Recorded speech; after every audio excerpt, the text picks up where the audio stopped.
Iron. Glass. Redstone. Perfect. The Therismobile is finally back to its former glory. Now all I need is some insurance and we're good to go. Car insurance. Wait, what? I said car insurance, not phone. Aha! But the LA has just given you exactly what you needed. Tom? Where? Yeah!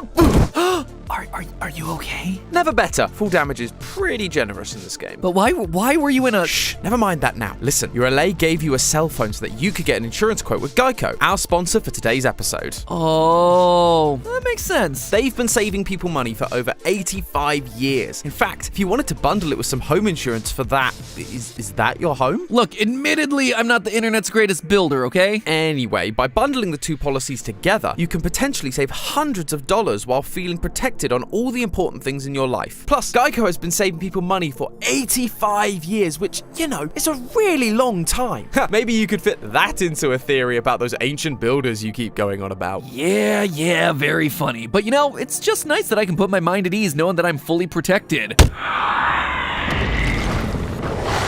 What was... Yeah, I'm not sure Geico's deals can protect you from that. Wait, what do you mean? Ooh, that's gonna hurt in the morning. Hello, Internet! Welcome to Game Theory, the show that gives you more videos when you give it more subscribe buttons. Recently, we did a theory all about some new inclusions to Minecraft during the Wild update. Specifically, we dug down into the deep dark to uncover the origins of the Warden, how the Warden actually has the spirits of 5 children stuffed inside it, and the underground ancient cities are actually old, forgotten pizzerias. Sorry, that was a theory from the comments. We actually talked about how the Warden was summoned by the ancient builders to defeat the Wither, but once it did, it went on to take over, eventually causing the ancient builders to have to flee to the end. Here's a dramatic recreation of how it happened. Thank you! Titan has freed us! Oh, I wouldn't say free. More like under new management. But there was so much more to this Wild update than just the Warden that I didn't get the chance to talk about. We have the mangrove biomes that are full of intricate tree formations. We have frogs that eat slime and magma to produce light. Definitely a theory for another day. But the biggest part was the long-awaited introduction of the 2021 Mob Vote winner, the Allay. This mysterious-looking creature has one main function: to support the player in gathering resources. You give it an item, and it'll pick up more of that same item from the surrounding area. It's no wonder this thing beat out the Glare and the Copper Golem. I mean, a creature that tells you it's dark? I can't see and I'm being attacked by skeletons. Something tells me it might be a little dark in here. The Allay, meanwhile, this thing is perfect for adventurers, for music lovers, and for gathering the most difficult resource in all of Minecraft, the lore! That's right, this thing is deep fried in the stuff, simultaneously confirming theories we've had in the past about other mobs, while also opening brand new doors for us to explore about the world. And true to form, it's dark, it is disturbing, and it'll confirm for you that bit by bit, it's this channel's mission to expose this bright and friendly building game for the disturbing, twisted dystopia that it's always been. I mean, I'm not the one who's putting sound effects like this into the game. I'm just the one who's there telling you what it all means. So let me be your personal Allay today. Give me a few minutes of your time and I'll bring back more lore than you could shake a stone pickaxe at. This, my friends, is the tortured history of the Allay. Let's start things off with a hot take. The Allay look a lot like the Vex. Yep, I know, this is the searing insight that you come to this channel looking for. In all seriousness though, this is obviously something that people have been calling out since the Allay's announcement, but I do think it's worth starting there to see whether the connection is more than just skin deep. Or, I suppose, soul deep? Remember, the Vex aren't made of skin. According to the Mob Bestiary, quote, "We do not know what a Vex's body is made from since it has not yet been possible to obtain a specimen, but it is quite possible that it is not flesh as we know it." We actually did a trio of theories back in 2020 that discussed the lore surrounding the Illagers, and in part 3, we took a closer look at the Vex specifically. Thanks to their lack of flesh, their ability to phase through walls, and the fact that they glow in the dark, we concluded that they aren't undead mobs like zombies or skeletons, but rather creatures made of souls. And that is souls plural. If you listen closely to their audio, you can hear multiple voices present. So, how does this compare to what we know about the Allay? Well, for starters, listen to one of the new sounds added to the game called Allay Chortles.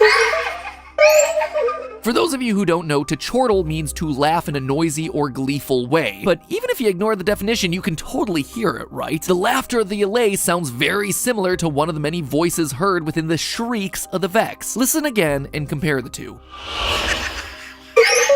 And that's not all. The Allay share in the Vex's ability to glow in dark environments, which again would imply that it too is some sort of a spirit. But the biggest connection of all might just be the names. Vex is a word that means to anger or worry, while the word Allay means to relieve or alleviate. Clearly two opposite sides of the spectrum, kind of like an angel and devil on Minecraft Steve's shoulders, one hoping to bring him relief, the other worry. All of this tells us that these two are similar in many ways. They're both clearly spirits, but it doesn't quite tell us whether they're actually connected to each other. Are the Allay good versions of the Vex? Are they all just random spirits, or is there something else going on here? Well, again, let's go back to those Vex shrieks. In our previous videos, I talked extensively about how the Evokers seem to be experimenting using life and death. There was a lot of evidence pointing to that, but the fact that they dropped totems of undying, literal tools for resurrecting the dead, is a pretty major clue pointing in that direction. And in that theory, I guess that the Vex was just another example of them using souls to create some new horrifying monster to do their bidding. Now, back at the time of the theory, we didn't know exactly where those souls were coming from, but now the answer is clear. The Allay are the ones being experimented on. They're being joined together and corrupted in order to create the Vex. Let's look for a minute at their spawn conditions. The Allay are only able to be found in pillager outposts in cages or in the woodland mansions locked up in jail cells. I mean, that's a weirdly specific place to find anything, let alone some weird flying spirit creature. And you want to guess how many Allay can be found in each cage or cell? 1 to 3. The same amount of voices that we can hear inside of the Vex audio files.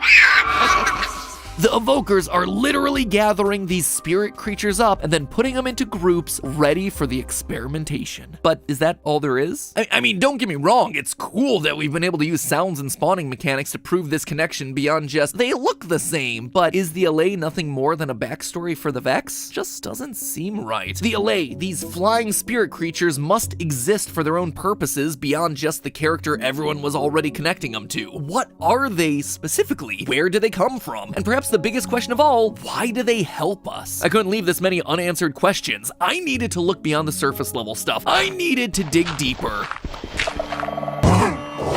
Nope, too deep, too deep. What I mean is that we needed to go deeper into the history of the Allay. A history that actually goes back beyond the 2021 mob vote. I'm talking about the 2020 Nether update. It turns out the Allay was originally designed to be part of that update. It wasn't even gonna be put up to a vote, like it was just gonna be there. Now, if you're like me, when I first heard that, I wasn't all that surprised that it got removed. I mean, where does an angelic creature like the Allay fit into an update for Minecraft's version of HE double hockey sticks? Just feels a little counterintuitive, you know? But then I looked at the original designs and things started to make a lot more sense. Rather than being angelic creatures that looked like the Vex, the Allay started as small little cubes that left trails of blue flame behind them. Given that blue fire was a big part of the Nether update, things started to fit together much better. Plus, at this point in development, they weren't called the Allay, but rather wisps. In folklore, wisps, or more formally, will-o'-the-wisps, are depicted as ghostly lights or flames. So again, it would make sense for this to be part of the Nether update. Now, we don't exactly know why they were pulled from the game. Could have been as simple as they couldn't get the mechanics to work, but I have a feeling it might have to do with the lore implications. Wisp mythology varies a lot from region to region, but a recurring theme that I found in my research is that they're said to be the spirits of the dead. Now at first, that seems like it's an absolute slam dunk for the Nether. I mean, it is kind of the underworld after all. However, we also know that souls have a different form and purpose in the Nether. Soul sand and soul soil. Both of them play an important role for the Nether ecosystem. Without the souls of the dead being absorbed by the land, there would be no way for life in the Nether to exist the way that it currently does. So if you added a soul-based mob to the Nether, you'd have to explain why some souls become soul sand while others get to have a second life as a wisp. Basically, it screws things up, or at the very least overcomplicates things. But if you suddenly put these things out in the overworld, you don't have that problem. There's no naturally occurring soul sand, and so far, there's no explanation for what happens to the dead inside of this universe. Thus, the Allay can suddenly enter the game. Okay, so The Allay are the spirits of the dead, but then who died? Well, take a very close look at the Allay and tell me if you see something familiar. And this time, I'm not talking about the fact that they look like the Vex. Look at its head. Notice those subtle shading details? It has what appears to be a hairline. See those differently colored pixels at the top? Flat across the front, little arc around the sides of the head to reflect where ears would be. In fact, the pattern is very reminiscent of another character that we know all too well, Steve. Just look at the two of them side by side. It's an exact match. Now, I'm not suggesting that the Allay are the manifestations of the player character every time you die. Instead, I'm saying that the Allay are my favorite explanation for everything that we see in this game, the spirits of those who came before us. Say it with me now. Ancient builders. Looks like the Vex isn't the only thing with a lot of spirits trapped inside that are screaming to get out.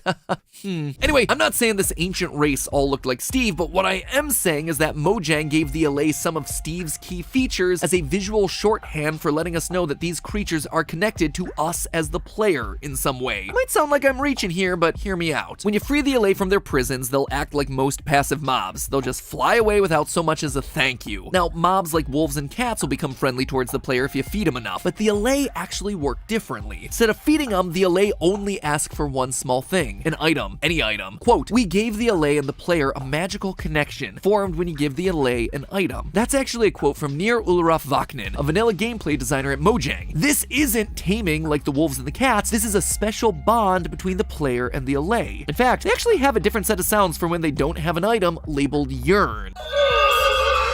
A yearn is an intense feeling of longing and desire. The Allay need these items for some reason. They crave them. Well, what if they're the spirits of the ancient builders desperate to finish what they started? To finish their monuments, their cities, but they can't do it by themselves anymore. And when you do give them an item, things change. It suddenly pays attention to you. It helps you. It befriends you. Because it suddenly realizes who you are. A descendant. The new generation of builder that wants to continue exploring and creating, furthering their legacy. And to do that, you're gonna need items collected, something that the Allay can help with. I mean, why you'd want to erect a giant recreation of my head into the side of a mountain is something that they don't quite understand, and frankly neither do I, but hey, it's the spirit of creativity that they once had alive inside of you, and so they're more than happy to help out. The fact that the Allay can interact with the Minecraft world at all should be a major hint as to their origins. They're able to pick up items, they give them to the player, and they can drop them at the closest note block. The only other mob that we know that can interact with the world is the Enderman, a mob that can also pick up blocks. Another mob that, wouldn't you know, we also theorized are ancient builders. Only these guys are still alive. They evolved over centuries of being trapped in the end. Even the Allay's fondness for music makes sense. It dances when it's in range of a jukebox with a record playing, which may seem cute, but think back to the disc that we talked about in our last theory, disc number 5. That disc contains 23 seconds of music randomly inserted into the middle, part of a music disc that was owned by the ancient builders down in their ancient cities. Hearing music makes the Allay want to dance, reminding them of the good old days when they were happy and alive, dancing and listening to the music inside of a world that they themselves built. A fun little Easter egg for casual fans, but a bittersweet moment for anyone who knows the truth about this game's story. So dance on, little guy. Dance on and remember those long lost days. And for you, I ask you to remember that it's all just a theory. A game theory. Thanks for watching. And thanks again to Geico for sponsoring today's episode. They may not have themselves an adorable little spirit as a mascot, but they do have themselves an adorable little gecko, so pretty close. And just like the Allay brings you whatever materials you need for your next crafting project, Geico brings you whatever insurance you need for your next adulting project. Take me, for instance. I recently had to say goodbye to my first ever car, M&M, a 14-year-old Mercury Milan with worn out locks. Apparently I missed the memo that real YouTubers are supposed to drive around Lambos or Teslas. Anyway, it was really sad for 2 reasons. First, because I just loved the car. I moved to California in that car. We had memories. It was special. But 2, and probably the bigger reason, it meant the hassle of taking away that insurance and getting new insurance for the new car. But with Geico, getting a quote and adding a brand new policy with the mobile app was fast and easy. In fact, by bundling it with my existing policy for our primary family vehicle, a phrase that I never thought I'd have to utter, I've become such a dad, I was able to save money on both. So if you're looking to see what Geico can do for you, head on down to the description and click the link to see how much money you could be saving right now.